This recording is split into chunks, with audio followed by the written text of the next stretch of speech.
Andy, welcome back to the Moving Forward podcast. Thanks, Robbie. Good to be here. Hope you're keeping well and staying safe. Good to have you back. I'm very excited about today's topic. We're talking about 5G. This is a very promising technology, especially in Australia, where we really need the fast internet connectivity. So we're talking about promises of multi-gigabit per second data speeds, ultra low latency, more reliability, and massive network capacity.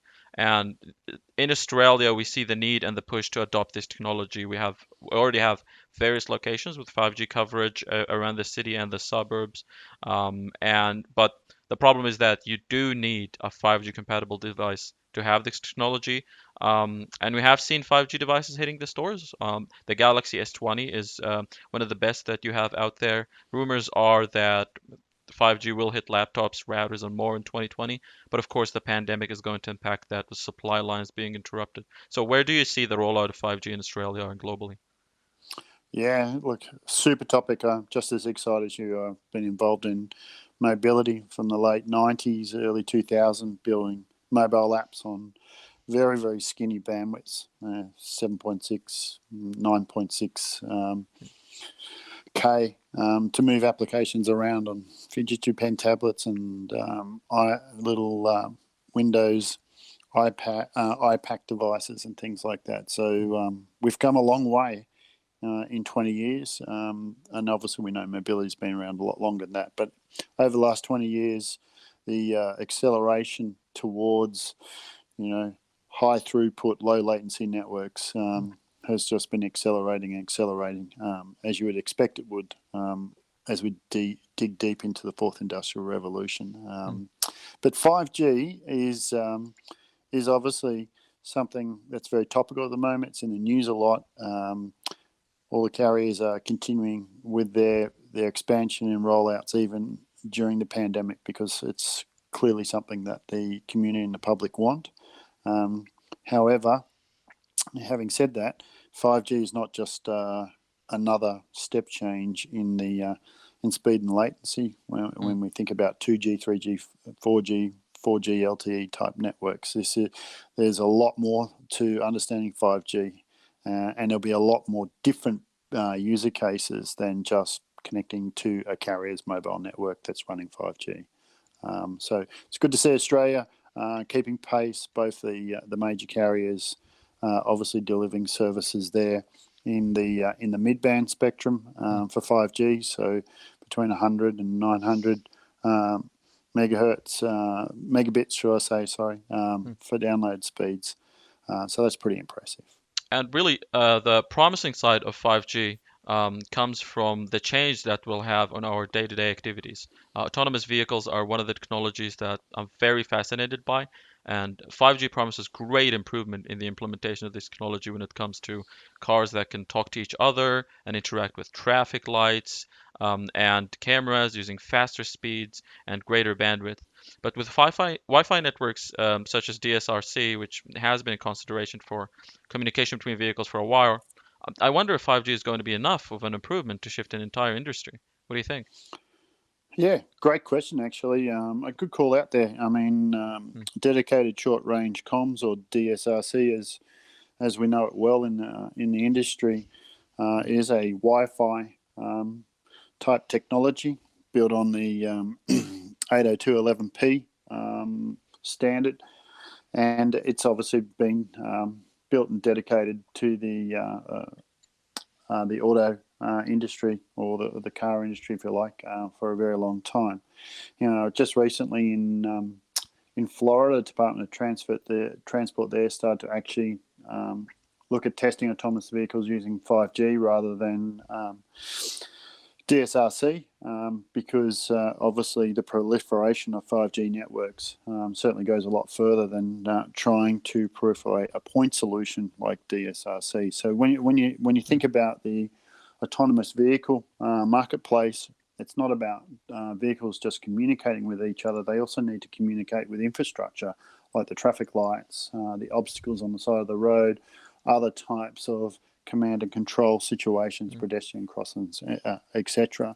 And so therefore you need to extend that point solution that is obviously facilitated through DSRC, and therefore it's quite an expensive investment. So not only the auto manufacturers having to invest, but so Mm, are local governments and things like that. So if you take a community approach where you can piggyback and deliver autonomous solutions via a community solution like 5G networks that all of the telcos mm. are building, then you've got a force multiplier to obviously do that. So yes, I think 5G is really the future for autonomous vehicles. Yeah, great point. And another use case that's is really fascinated me, and it's one of those other use cases that can change our lives is workplace collaboration, where 5G promises a lot of improvement, especially now that we're working remotely, kind of forcefully.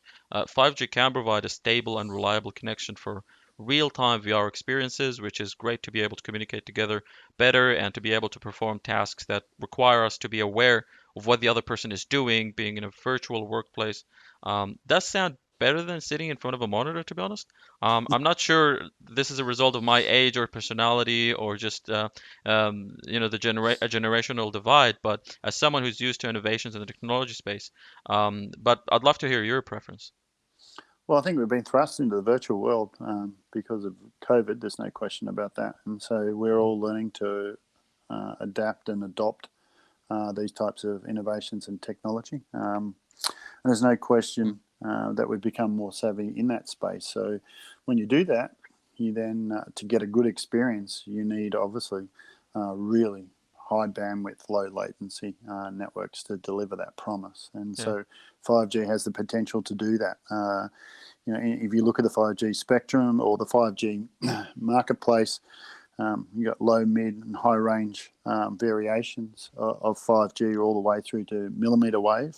And if you look at the millimeter wave or the microwave spectrum, there where we're plus 30 gigahertz, we're going to see speeds up to 10 gigabits from a Telstar. And then when you couple that up with mobile edge compute or multi-access edge compute, you end up with this combination of technologies that allows you to distribute the compute all the way out to the edge of the network, which again goes to Mm, help in refining network performance and enhancing it. So pretty similar to a CDN or a content delivery network architecture, mm. where we cache information close to the user. Uh, so I think when you take that into an account, what we're seeing now in terms of your workplace collaboration and maybe virtual experiences that are popping around that, it's only the iceberg, tip of the iceberg, shall I say, with the terms of options and possibilities.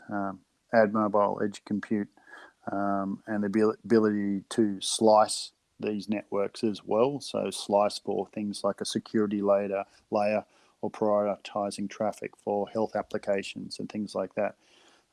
We're going to see some significant change over the coming years. Wow. So this is all very exciting news, and I think the good update is that the pandemic might have pushed the migration towards 5G quicker, as we all put unprecedented pressure on the current network infrastructure. We can see more clearly the gaps and lack in performance that is demanded by the increasing number of devices on the network. Clearly, network providers are noticing that, and as a result, since mid-March, Telstra announced they would be forwarding 500 million of capex from the second half of 2021 into calendar year 2020, which they say among other things it will be used to further accelerate the rollout of the 5G network. Where do you see this rollout happening? Well, I think the rollout's happening all over the world. If you look really closely at the news articles every single day, there's some sort of article about 5G and the network players, the carriers, if you like, continuing to roll these out. Everyone seems to be bringing forward investment in network because it's what society and community needs in these times. And this is the new normal. We're going to be a distributed or connected community, operate in virtual or isolated situations. This is part of the new normal. So I think investment's going to accelerate. And there's really good things from a technology point of view that are happening around this.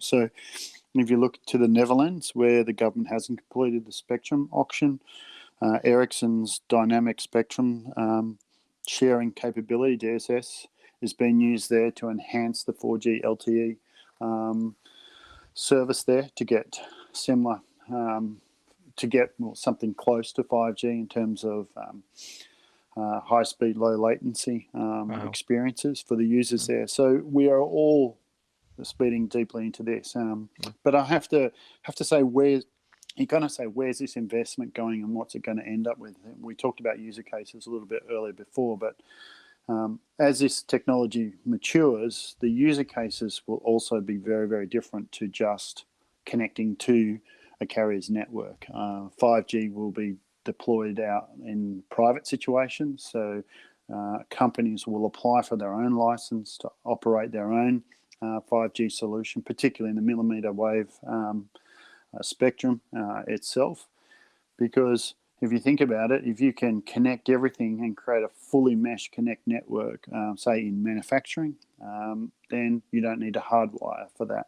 mm. If you pop in these private 5G cells into stadiums, you could change the whole fan experience Oh in yeah. that particular stadium. So you could, if you think about it, there's enough capacity in Mm, 5G in a stadium for everybody to share the viewing position from their seat. So you could be sitting in row 1A and still seeing section B, row 200, seat C, angle of the view when you're watching it. So mhm. our whole viewing experience is going to change. If we think about, motorsport like F1, if they ever do 5G, we could be sitting there and seeing the telemetry on the cars and understanding what's actually happening with them in the race as well. So it's going to really enrichen the experience.